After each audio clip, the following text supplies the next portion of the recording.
हम सब किसी न किसी देश के नागरिक हैं। ये रोजमर्रा की बात लगती है, पर कभी सोचा है इस नागरिकता का असल मतलब क्या है? क्या ये सिर्फ एक पहचान पत्र है, या वोट डालने का हक, या फिर इससे कहीं गहरी बात है? आज हमारे पास जो जानकारी है, वो नागरिकता की इसी पहेली को समझने में मदद करेगी। हम देखेंगे कि ये सोच कैसे शुरू हुई, आज ये इतनी जरूरी क्यों हो गई है, और इसे लेकर अलग अलग नजरिए क्या हैं। तो तैयार हैं इस सोच की परतों को खोलने के लिए? बिल्कुल। नागरिकता की कहानी वाकई दिलचस्प है। ये सिर्फ कोई कानूनी ठप्पा नहीं है।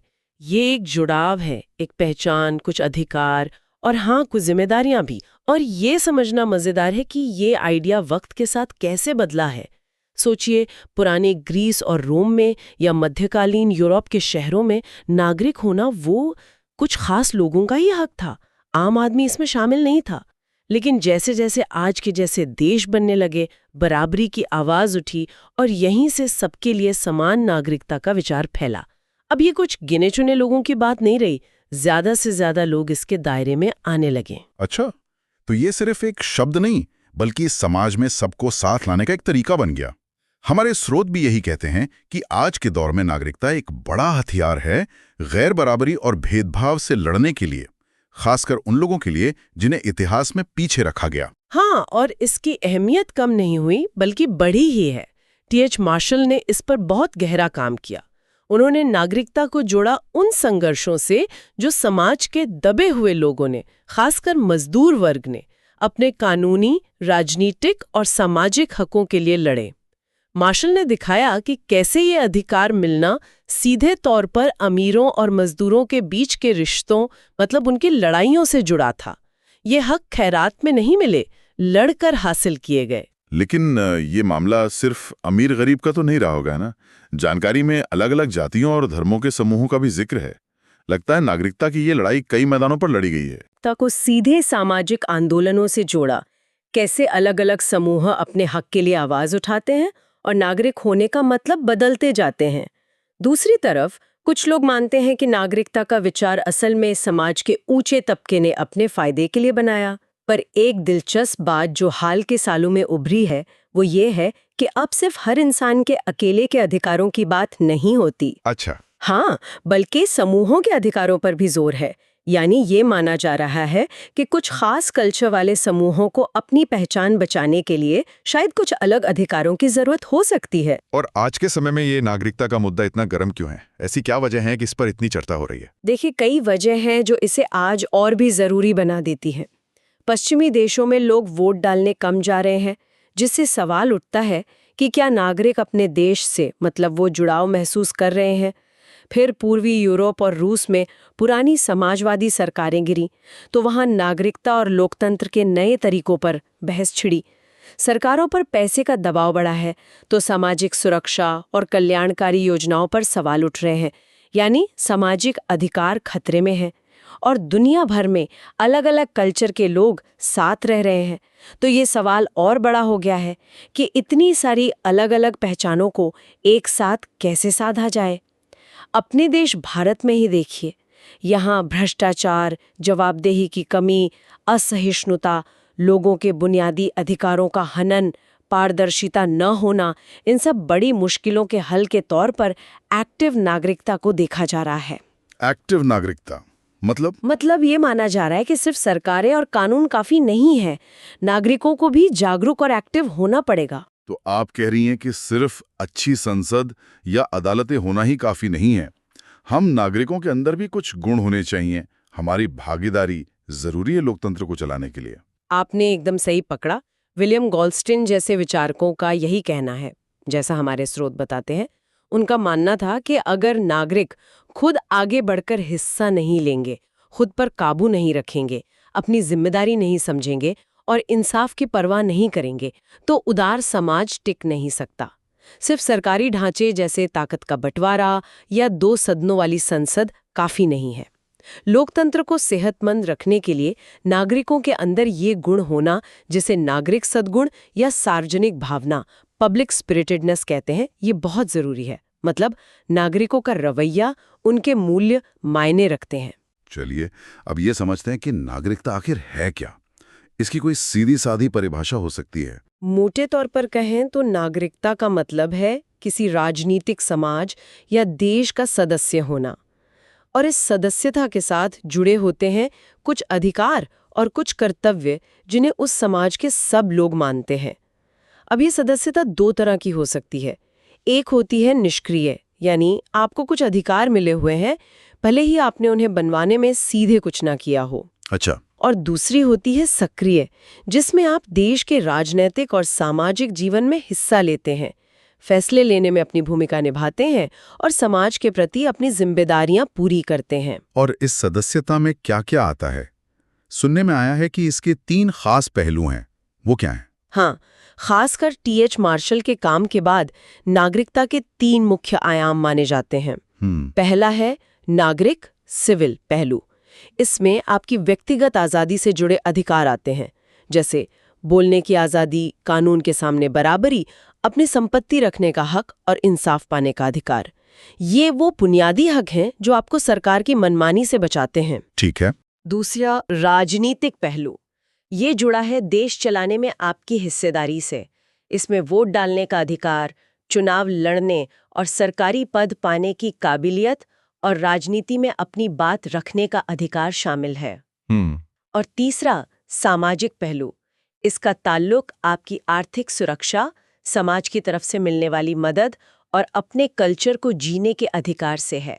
इसमें अच्छी शिक्षा, स्वास्थ्य सेवाएं, बुढ़ापे या बेरोजगारी में मदद और एक ठीक-ठाक जिंदगी जीने का हक शामिल है, ताकि आप समाज में इज्जत से रह सकें। यहाँ एक बहुत ज़रूरी बात समझने की है, नागरिकता असल में क्या कहते हैं, बराबरी का एक खास तरीका है। ये मानती है कि देश के सभी सदस्य कुछ बुनियादी मामलों में बराबर हैं। बराबर, लेकिन कैसे? हाँ, मतलब ये हो सकता है कि लोगों में पैसे या कल्चर का फर्क हो, नागरिकता उसे शायद पूरी तरह मिटा ना पाए, लेकिन ये बुनियादी हक और जिम्मेदारियों में किसी भी तरह के बड़े भेदभाव को गलत मानती है। इसका असली मकसद है हर इंसान को समाज का एक पूरा और कारगर सदस्य बनाना, उसे वो मौके और साधन देना जिससे वो समाज में पूरी तरह शामिल हो सके।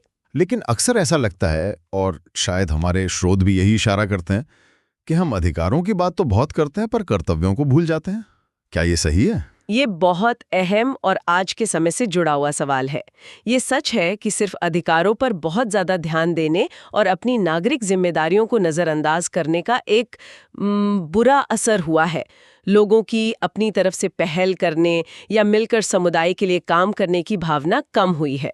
जब लोग अपनी जिम्मेदारियां कम महसूस करते हैं तो हर काम के लिए सरकार पर निर्भरता बढ़ जाती है। हाँ, ये तो है। एक मजबूत लोकतंत्र के लिए अधिकारों और कर्तव्यों में तालमेल बिठाना बहुत जरूरी है। अब जरा नागरिकता पर अलग-अलग नजरियों की बात करते हैं। उदार लोकतंत्र, लिबरल डेमोक्रेसी, जो आज दुनिया में काफी आम है, वो नागरिकता को कैसे देखता है? उदार लोकतंत्र की सबसे खास बात यह है कि वो मानता है कि सारी सरकारी ताकत स्वतंत्र और समान नागरिकों के नाम पर इस्तेमाल होती है। इसकी बुनियाद में ये सोच है कि इंसान सबसे पहले है और सरकार का काम है ऐसे नागरिक बनाना और उनकी मदद करना जो सच में आज़ाद हों, यानी अपने फैसले खुद ले सकें, और समान हों, यानी कानून की नज़र में बराबर हों और सबको बराबर मौके मिले। सरकार की जिम्मेदारी है कि वो लोगों को उनकी जाति, धर्म, लिंग या वर्ग के सदस्य की तरह ना देखें, बल्कि उन्हें अपने आप में पूरे व्यक्ति की तरह देखें। और इसमें शिक्षा और संस्कृति का क्या रोल है? हाँ, इस काम में शिक्षा और संस्कृति को बहुत जरूरी माना जाता है। खासकर नागरिक संस्कृति का आइडिया अहम है। ये एक ऐसी राजनीतिक सोच और माहौल बनाने की बात करता है जहां लोग देश के कामों में हिस्सा लें, एक दूसरे का सहयोग करें, सहनशील हों, नियमों का पालन करें और एक दूसरे पर भरोसा करें। माना जाता है कि ऐसी संस्कृति ही लोकतंत्र को टिकाऊ और कामयाब बनाती है। लेकिन क्या ये उदारवादी नजरिया एकदम सही और सबके लिए बराबर है? क्या इसमें कोई कमी या इसकी कोई आलोचना भी है? हाँ, बिल्कुल। इसकी आलोचनाएं भी होती हैं। मार्क्सवादी और समुदायवादी विचारक इसे अक्सर एक तरफा मानते हैं। उनका कहना है कि ये व्यक्ति की आज़ादी पर इतना जोर देता है कि समाज और आपसी जुड़ाव की अहमियत को कम कर देता है। अच्छा। नागरिक संस्कृति का विचार भी पूरी तरह निष्पक्ष नहीं माना जाता। आलोचक कहते हैं कि इसमें भी बाजार वाली ऊंच नीच और गैर बराबरी घुस सकती है और ये असल में उसी कल्चर को बढ़ावा दे सकती है जो समाज में पहले से हावी है। देखा जाए तो ये आज़ादी और बराबरी पर आधारित एक नैतिक सपना दिखाता है जो अलग अलग कल्चर को मानता तो है पर अक्सर एक हद तक, ताकि समाज जुड़ा रहे। तो फिर मार्क्सवादी नजरिया क्या है? स्रोत में लिखा है कि वो नागरिकता को लेकर थोड़े उलझन यानी एम्बिवेलेंट रहे हैं, मतलब उनके विचारों में विरोधाभास है। इसका क्या मतलब हुआ? हाँ, मार्क्सवाद का नागरिकता पर नजरिया थोड़ा पेचीदा है। एक तरफ मार्क्सवादी मानते हैं कि पूंजीवादी सरकारें नागरिकता के विचार को अपनी ताकत बनाए रखने के लिए इस्तेमाल करती हैं।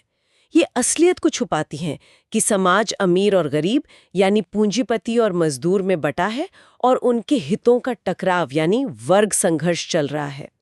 नागरिकता का पर्दा डालकर ये दिखाया जाता है कि कानून के सामने तो सब आज़ाद और बराबर नागरिक हैं।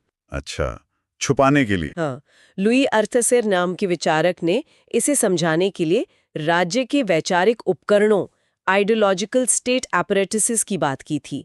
उनका मतलब था स्कूल, मीडिया, राजनीतिक पार्टियां, यहाँ तक कि परिवार और अदालतें, ये सब मिलकर ऐसी सोच या विचारधारा बनाते हैं जो मौजूदा सिस्टम को सही और स्वाभाविक दिखाती है और असली शोषण को छुपा देती है। तो क्या मार्क्सवादी सोचते हैं कि ये नागरिक अधिकार पूरी तरह बेकार हैं, सिर्फ एक धोखा है? नहीं, ऐसा भी नहीं। यहीं पर वो उलझन या विरोधाभास आता है। मार्क्सवाद ये भी मानता है कि नागरिकता जो अधिकार देती है, जैसे संगठन बनाने की आज़ादी, बोलने की आज़ादी, वोट का अधिकार, ये सिर्फ धोखा नहीं है।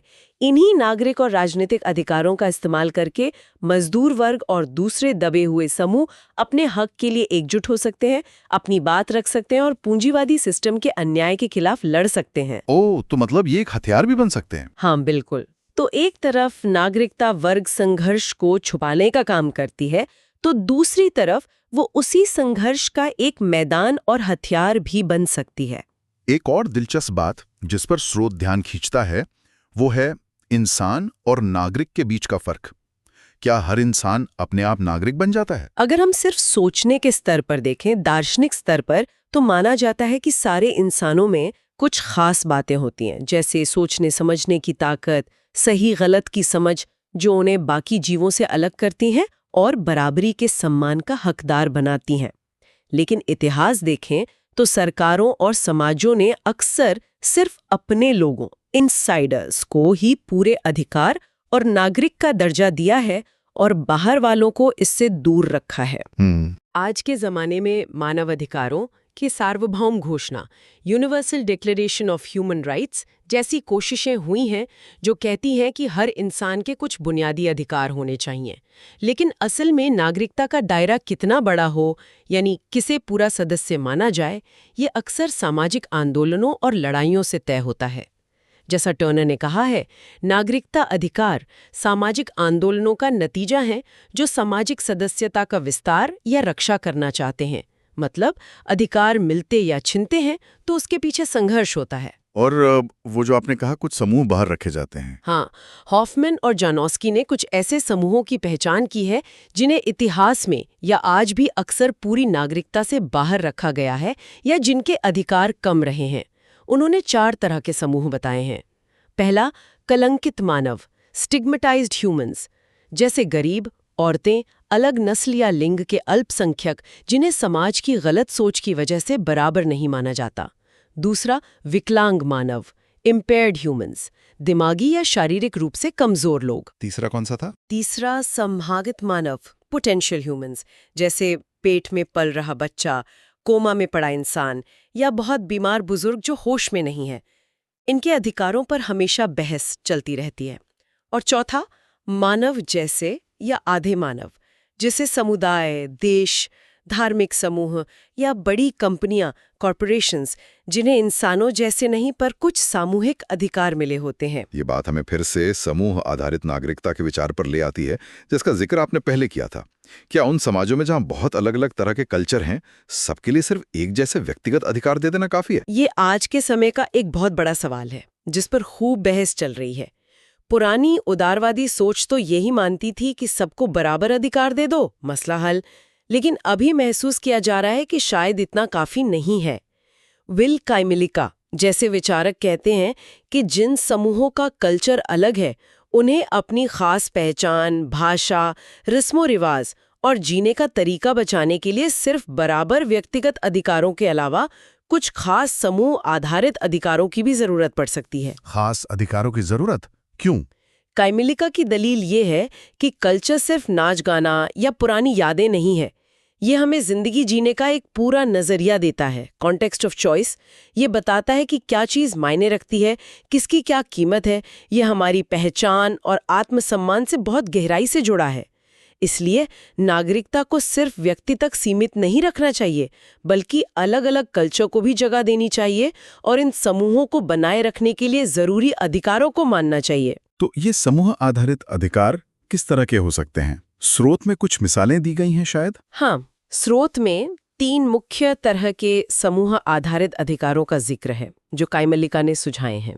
पहला है बहुजातीय अधिकार, पॉलीएथनिक राइट्स। ये अधिकार बाहर से आकर बसे समूहों या दूसरे सांस्कृतिक अल्पसंख्यकों को अपनी कल्चरल रस्मों, भाषा, कला और खास जीवन शैली को सबके सामने जाहिर करने और बनाए रखने में मदद करते हैं। मकसद ये है कि वे अपनी पहचान खोए बिना समाज का हिस्सा बन सकें। अच्छा, और दूसरा? दूसरा है विशेष प्रतिनिधित्व अधिकार, स्पेशल रिप्रेजेंटेशन राइट्स। ये अधिकार इसलिए होते हैं ताकि उन समूहों की आवाज भी सरकार के फैसलों में सुनी जाए जिन्हें इतिहास में दबाया गया है या जिनकी संख्या कम होने की वजह से उनकी बात नहीं सुनी जाती। जैसे भारत में अनुसूचित जातियों या जनजातियों के लिए संसद या विधानसभाओं में सीटों का आरक्षण इसका एक उदाहरण है। और तीसरा? तीसरा है स्वशासन अधिकार, सेल्फ गवर्नमेंट राइट्स। ये अधिकार अक्सर वो अल्पसंख्यक समूह या आदिवासी लोग मांगते हैं जो किसी इलाके में बहुत पहले से रहते आए हैं और अपनी अलग राजनैतिक पहचान बनाए रखना चाहते हैं। इसमें उन्हें अपने अंदरूनी मामलों में कुछ हद तक आज़ादी या अपना शासन चलाने का अधिकार देना शामिल हो सकता है। लेकिन एक सवाल मन में आता है, क्या इस तरह के खास समूह अधिकार देने से देश की एकता को खतरा नहीं होगा? क्या इससे समाज और ज्यादा बट नहीं जाएगा? ये डर तो अक्सर लोग जताते हैं। ये डर बिल्कुल जायज है और बहुत जरूरी सवाल है। आलोचक अक्सर यही कहते हैं कि समूह आधारित अधिकार देने से एक साझा राष्ट्रीय पहचान और लोगों में आपसी जुड़ाव की भावना कमजोर हो सकती है और समाज अलग अलग गुटों में बंट सकता है। हाँ, यही चिंता रहती है। लेकिन इसका दूसरा पहलू भी है। जैसा कि काइमिलिका और दूसरे लोग तर्क देते हैं कि जब अल्पसंख्यक समूहों को लगता है कि उन्हें बराबर का हिस्सा नहीं माना जा रहा, उनके कल्चर और पहचान पर खतरा है, तभी वो अलग अधिकारों या अपने शासन की मांग ज्यादा जोर से उठाते हैं। शायद अगर उन्हें सही पहचान और अधिकार मिलें तो वे देश की एकता के लिए खतरा बनने की बजाय उसका हिस्सा बनना ज्यादा पसंद करें। ये संतुलन बनाना बहुत ही नाजुक और मुश्किल काम है, इसमें कोई शक नहीं। तो आज हमने नागरिकता के कई रंग देखे। ये साफ है कि ये कोई एक सीधी सादी ठहरी हुई चीज नहीं है। ये अधिकारों, जिम्मेदारियों, बराबरी की तलाश, अलग अलग पहचानों और इन सब के बीच चलने वाले संघर्षों से जुड़ी एक उलझी हुई और लगातार बदलती रहने वाली कहानी है। बिल्कुल सही कहा। हमने देखा कि उदारवादी सोच व्यक्ति की आज़ादी और कानूनी बराबरी पर जोर देती है। मार्क्सवादी सोच इसे वर्ग संघर्ष के नजरिए से देखती है। कहीं ये सरकार का विचारधारा फैलाने का हथियार है, तो कहीं ये संघर्ष का एक जरिया भी है। और आज की बहसों में कल्चर की विविधता, अल्पसंख्यकों और समूहों के अधिकारों की अहमियत बढ़ती जा रही है। नागरिकता का असली मकसद सिर्फ कागज पर अधिकार देना नहीं, बल्कि हकीकत में उन लोगों को बराबर मौके देना है जो पीछे रह गए हैं और उन्हें समाज का पूरा और इज्जतदार सदस्य बनाना है। आज की सारी बातचीत से एक सवाल जहन में घूम रहा है जिस पर शायद सुनने वाले भी सोचना चाहें। हाँ, जरूर पूछिए। जब हम ये कहते हैं कि अलग अलग सांस्कृतिक समूहों को अपनी पहचान बचाने के लिए खास अधिकार चाहिए, जैसा कि विल काइमिलिका का विचार स्रोत में बताया गया है, तो फिर एक तरफ इन खास अधिकारों और दूसरी तरफ एक साझा राष्ट्रीय पहचान और एकता के बीच तालमेल कैसे बिठाया जा सकता है? ये कैसे पक्का करें कि अलग अलग पहचानों का सम्मान भी हो और साथ ही एक मजबूत जुड़ा हुआ समाज भी बने? ये वाकई आज के बहुसांस्कृतिक समाजों के सामने सबसे बड़ी चुनौतियों में से एक है। इस पर लगातार सोचने और बहस करने की जरूरत है। इस पर गौर करने के लिए बहुत कुछ है।